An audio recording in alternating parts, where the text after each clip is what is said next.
लगातार तीसरी बार सरकार बनाने के बाद बीजेपी ने एक और कीर्तिमान की बराबरी कर ली है। कांग्रेस के बलराम जाखड़ के बाद बीजेपी के ओम बिरला ऐसे दूसरे लोकसभा अध्यक्ष बन गए जिन्हें 5 साल का कार्यकाल पूरा करने के बाद दूसरी बार इस पद के लिए चुना गया।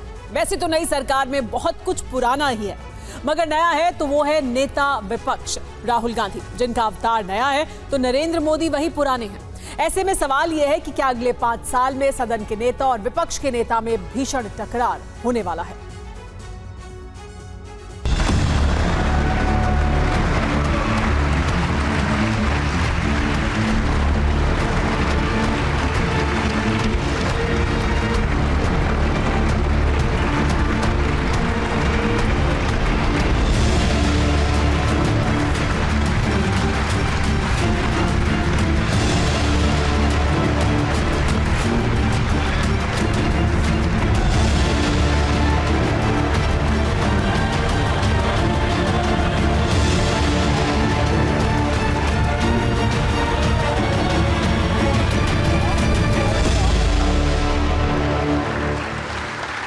आपको तो उसके साथ साथ एक मीठी मीठी मुस्कान भी मिली हुई है।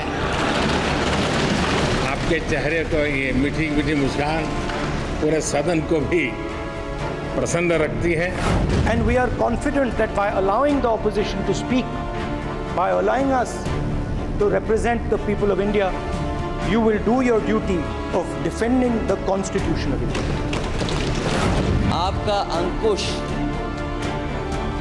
विपक्ष पे तो रहता ही है, लेकिन आपका अंकुश सत्ता पक्ष पे भी रहे। जब स्पीकर सीट से खड़ा हो जाता है तो मैं माननीय सदस्यों को अवगत कराना चाहता हूँ, वो बैठ जाया करें। ये मैं पहली बार कह रहा हूँ, मुझे 5 साल कहने का अवसर नहीं मिलना चाहिए। श्रीमती इंदिरा गांधी द्वारा तानाशाही थोप दी गई, भारत के लोकतांत्रिक मूल्यों को कुचला गया और अभिव्यक्ति की आजादी का गला घोटा गया। आपातकाल के लिए माफी मांगो, माफी मांगो, माफी मांगो। आपातकाल के लिए माफी मांगो, माफी मांगो, माफी मांगो।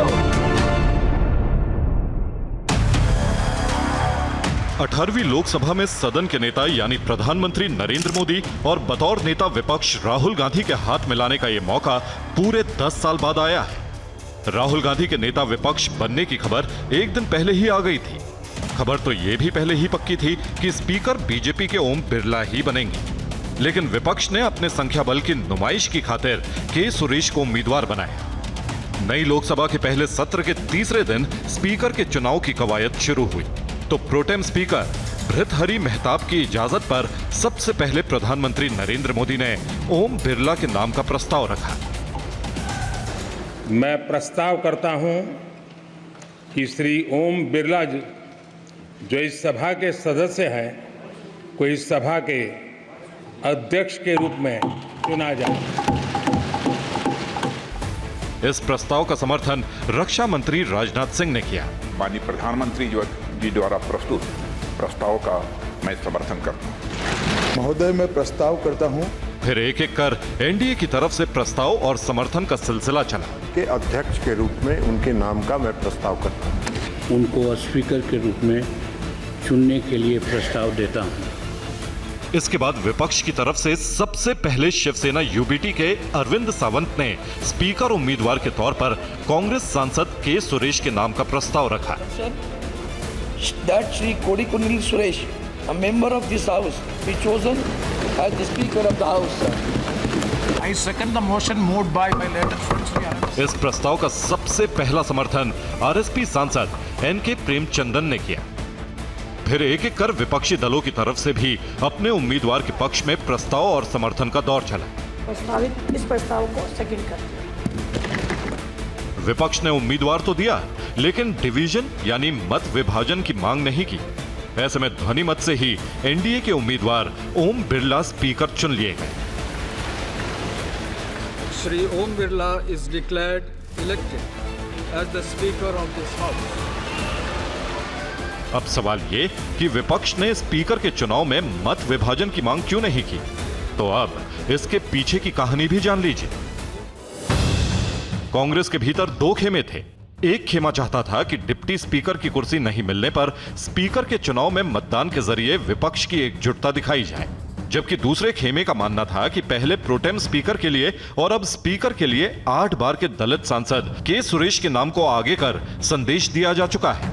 ऐसे में स्पीकर जैसे पद पर ज्यादा राजनीति नहीं दिखनी चाहिए। ममता बनर्जी और शरद पवार जैसे नेताओं ने भी कांग्रेस को स्पीकर पद पर निर्विरोध चुनाव की सलाह दी। ममता बनर्जी ने तो बिना उन्हें बताए के सुरेश को उम्मीदवार बनाने पर नाराजगी भी जताई। इसके बाद राहुल गांधी ने ममता बनर्जी से करीब 20 मिनट बात कर मामले को सुलझाया। कांग्रेस, समाजवादी पार्टी और डीएमके का भी यही मानना था कि अगर बीजेपी ने डिप्टी स्पीकर पर अड़ियल रुख ना दिखाया होता तो वो भी ममता बनर्जी और शरद पवार से इत्तेफाक रखते हैं। इसके बाद तय हुआ कि अगर स्पीकर के चुनाव से पहले भी विपक्ष को डिप्टी स्पीकर का पद मिलने का भरोसा मिला तो लोकसभा अध्यक्ष की उम्मीदवारी वापस ले ली जाएगी, लेकिन अगर सरकार अड़ी रही तो ध्वनि मत पर ही मान लिया जाएगा और मत विभाजन नहीं मांगा जाएगा। विपक्ष में यह भी सुझाव आया कि सरकार 293 के आंकड़े पर है और वो स्पीकर के चुनाव में नंबर जुटाकर 300 पार जाकर मनोवैज्ञानिक ताकत जताने की कोशिश करेगी। वहीं समाजवादी पार्टी और टीएमसी के कुछ सांसदों ने शपथ नहीं ली है। ऐसे में संख्या सामने लाने की जरूरत नहीं है, जो संदेश देना है वो चला ही जाएगा। यानी विपक्ष ने एक तरह से स्पीकर का चुनाव सांकेतिक तौर पर लड़ा और उम्मीद के अनुसार एनडीए उम्मीदवार ही लोकसभा अध्यक्ष चुन लिए गए।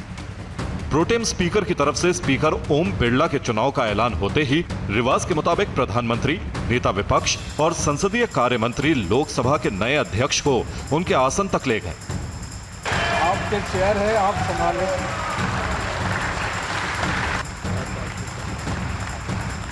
इस तरह से नेता विपक्ष के नाते राहुल गांधी ने अपना पहला फर्ज पूरा किया। उम्मीद के मुताबिक बीजेपी के ओम बिरला ही स्पीकर चुने गए और इसके लिए मतदान की नौबत भी नहीं आई। कांग्रेस का मकसद मैसेज देना था और उसने उम्मीदवार उतारकर ये काम भी कर दिया, लेकिन इस दौरान उसे शुरुआत में टीएमसी के तरफ से नाराजगी भी झेलनी पड़ी, जबकि बीजेपी अकेले बहुमत न होने के बावजूद मंत्रिमंडल गठन की तरह ही स्पीकर के चयन में एनडीए की एकजुटता दिखाने में पूरी तरह कामयाब रही। मंत्रिमंडल में बड़े मंत्रियों के विभाग को बरकरार रखने के साथ ही प्रधानमंत्री नरेंद्र मोदी ने स्पीकर की कुर्सी पर भी एक बार फिर ओम बिरला को बिठाकर साफ कर दिया है कि उनकी सीटें भले कम हुई हैं, तेवर और तरीके पर कोई फर्क नहीं पड़ा है। लगातार दूसरी बार स्पीकर की कुर्सी संभालते ही ओम बिरला ने सबसे पहले संसदीय कार्य मंत्री किरेन रिजिजू का नाम पुकारा। किरेन रिजिजू जी। Honorable Speaker, sir, before the business could begin, I would like to thank Sri Bhartuhari Mehtab. संसदीय कार्य मंत्री ने धन्यवाद की औपचारिकता पूरी की और फिर नए लोकसभा अध्यक्ष को बधाई देने का सिलसिला शुरू हुआ। तो सबसे पहले प्रधानमंत्री नरेंद्र मोदी खड़े हुए और ओम बिरला की जमकर तारीफ की। हमारे शास्त्रों में कहा गया है कि विनम्र और व्यवहार कुशल व्यक्ति सफल सहज रूप से होता है, और आपको तो उसके साथ साथ एक मीठी मीठी मुस्कान भी मिली हुई है। आपके चेहरे को ये मीठी मीठी मुस्कान पूरे सदन को भी प्रसन्न रखती है। मुझे विश्वास है आप हर कदम पर नए प्रतिमान, नए कीर्तिमान गढ़ते आए हैं। प्रधानमंत्री के बाद नेता विपक्ष राहुल गांधी को मौका मिला तो उन्होंने नए स्पीकर को शुभकामनाओं के साथ सधे अंदाज में विपक्ष की ताकत का एहसास कराया।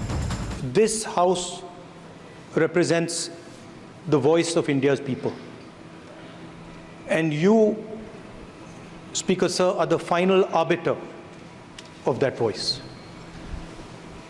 Of course, the government has political power, but the opposition also represents the voice of India's people.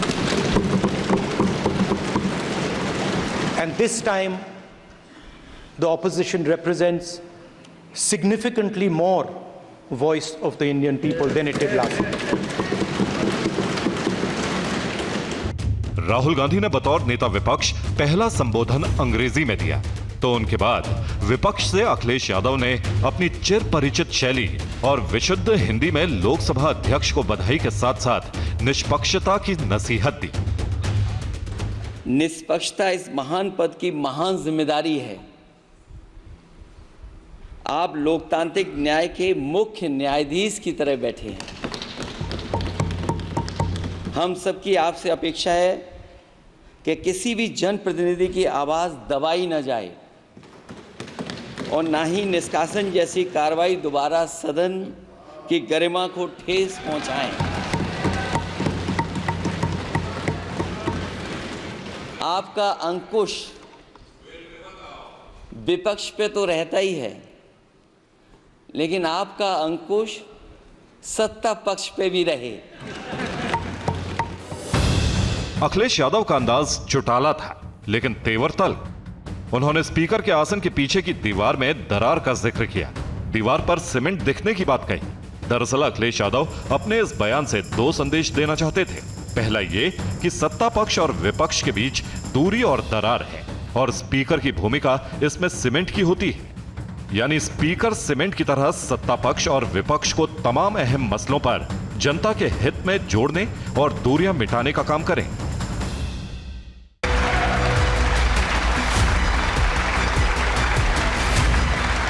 नए स्पीकर को बधाइयों और शुभकामनाओं के सिलसिले में विपक्षी सांसदों की शिकायतों का दौर भी चला। 5 सालों में मैं तो कभी वेल में आती नहीं, लेकिन एक दुख की बात हुई कि हमारे सारे दोस्त यहाँ से 150 लोग जब सस्पेंड हुए तो हम सबको बहुत दुख हुआ सर।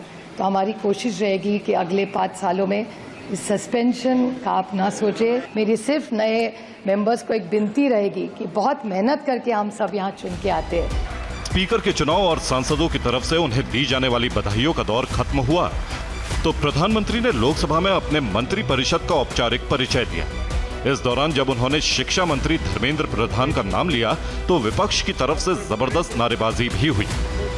बाद में एक बार फिर शोर शराबा हुआ तो स्पीकर के तौर पर दूसरे कार्यकाल के पहले ही दिन ओम बिरला ने अपने पुराने तेवर भी दिखाए।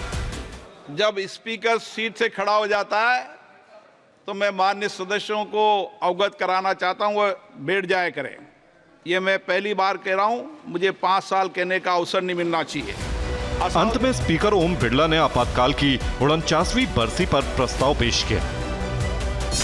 ये सदन 1975 में देश में आपातकाल इमरजेंसी लगाने के निर्णय की कड़े शब्दों में निंदा करता है। इसके साथ ही हम उन सभी लोगों की संकल्प शक्ति की सराहना करते हैं जिन्होंने इमरजेंसी का पुनर्विरोध विरोध किया, अभूतपूर्व संघर्ष किया और भारत के लोकतंत्र की रक्षा का दायित्व निभाया। भारत के इतिहास में 25 जून 1975 के उस दिन को हम हमेशा काले अध्याय के रूप में जाना जाएगा। स्पीकर ने यह प्रस्ताव पढ़ना शुरू किया तो विपक्ष को समझ ही नहीं आया कि यह हुआ क्या। राहुल गांधी भी अपने सांसदों की तरफ देखने लगे। इस बीच कांग्रेस सांसदों ने नारेबाजी शुरू कर दी। इस दिन तत्कालीन प्रधानमंत्री श्रीमती इंदिरा गांधी ने गौर करने वाली बात ये कि कांग्रेस के सांसद लोकसभा अध्यक्ष के आसन के करीब आकर नारे लगा रहे थे, लेकिन अखिलेश यादव समेत बाकी विपक्षी दलों के सांसद अपनी अपनी सीट पर ही बैठे रहे। प्रस्ताव के अंत में ओम बिरला ने सांसदों से मौन का आग्रह किया। इमरजेंसी ने भारत के कितने नागरिकों का जीवन तबाह कर दिया था, कितने लोगों की मृत्यु हो गई थी। इमरजेंसी के इस काले खंड में कांग्रेस की तानाशाह सरकार के हाथों अपनी जान गंवाने वाले भारत के ऐसे कर्तव्यनिष्ठ और देश में प्रेम करने वाले नागरिकों की स्मृति में हम सब 2 मिनट का मौन रखते हैं। ऐसे में सत्ता पक्ष और विपक्ष के तमाम सांसद खड़े होकर मौन हो गए। ये देखकर खुद राहुल गांधी भी अपनी जगह पर खड़े हो गए। बतौर नेता विपक्ष उनके लिए पहले ही दिन ये पहला कड़वा अनुभव था।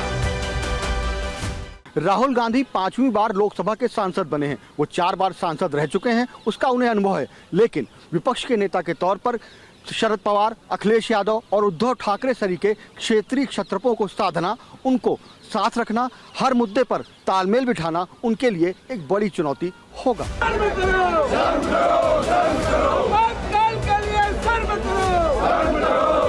बीजेपी के सांसदों ने लोकसभा से बाहर आकर भी आपातकाल के खिलाफ जमकर नारेबाजी की। ये बहुत ही ऐतिहासिक दिन था जब काली इमरजेंसी के 50 साल पूरे हुए, तो आज 18वीं संसद में माननीय स्पीकर साहब ने इस प्रस्ताव के माध्यम से वो सच्चाई रखी। सिर्फ और सिर्फ इंदिरा गांधी की कुर्सी बचाने के लिए ये इमरजेंसी लगाई गई थी। हालांकि आपातकाल में कांग्रेस के खिलाफ और अब की बीजेपी और तब के जनसंघ के साथ रहे राजनीतिक दलों के नेता उस पुराने दौर को भूलने की दुहाई दे रहे हैं। भारतीय जनता पार्टी झूठ मूठ की बात करती है और एक नया पैसा नहीं बढ़ाया। अगर सही माने में उनको इमरजेंसी काल की यादें हैं तो उनको कम से कम लोकतंत्र सेनानियों को कम से कम 50,000 रुपये मासिक सम्मान निधि या लोकतंत्र पेंशन देना चाहिए। साफ है, अगर राहुल गांधी सरकार को संविधान पर घेरेंगे तो बीजेपी उनसे भी आपातकाल पर जवाब मांगेगी। पिछली 2 लोकसभा में नेता विपक्ष ना सही, मुख्य विपक्षी दल के नेता जरूर रहे जो गांधी परिवार से बाहर के थे, लेकिन सदन के नेता यानी प्रधानमंत्री के निशाने पर अक्सर गांधी परिवार ही रहा। ऐसे में पूरे 10 साल बाद अब अगले 5 साल तक ऐसे मौके बार बार आएंगे जब प्रधानमंत्री नरेंद्र मोदी और नेता विपक्ष राहुल गांधी में सीधी भिड़ंत होगी। बड़ी बात यह भी कि गांधी परिवार से राहुल गांधी ऐसे तीसरे सदस्य हैं जो लोकसभा में नेता विपक्ष बने हैं। राजीव गांधी दिसंबर 1989 से दिसंबर 1990 तक लोकसभा में विपक्ष के नेता रहे, तो सोनिया गांधी ने अक्टूबर 1999 से फरवरी 2004 तक लोकसभा में ये जिम्मेदारी संभाली और अब जून 2024 से राहुल गांधी भी विपक्ष के नेता बन गए हैं। राहुल गांधी के माता पिता राजीव और सोनिया दोनों ही विपक्ष का नेता रहे हैं। राजीव गांधी के विपक्ष का नेता रहने के 10 साल बाद सोनिया गांधी विपक्ष का नेता बनी, तो वहीं सोनिया गांधी के विपक्ष का नेता रहने के 20 साल बाद राहुल गांधी इस पद को संभालने जा रहे हैं। राहुल गांधी 2004 से लोकसभा के सदस्य हैं। शुरुआती 10 साल तक कांग्रेस की अगुवाई वाली यूपीए की ही सरकार रही, लेकिन राहुल गांधी ने कोई जिम्मेदारी नहीं ली। 2014 के बाद लगातार तीसरी बार नरेंद्र मोदी के नेतृत्व में एनडीए की सरकार बनी है, लेकिन पिछले 2 लोकसभा में राहुल गांधी ने खुद को सदन में कांग्रेस के नेता के पद से दूर रखा। वैसे दोनों बार कांग्रेस को नेता विपक्ष लायक सीट भी नहीं मिली थी, लेकिन 2024 में क्योंकि कांग्रेस ने 99 सीटों के साथ जोरदार वापसी की है, तब राहुल गांधी ने प्रधानमंत्री से सीधे मुकाबले के लिए नेता विपक्ष का जिम्मा कबूल किया है। और अब चर्चा तो यहां तक है कि मौजूदा एनडीए सरकार को घेरने के लिए राहुल गांधी की अगुवाई में विपक्ष शैडो कैबिनेट भी बना सकता है। Bureau report, TV9 Bharatvarsh.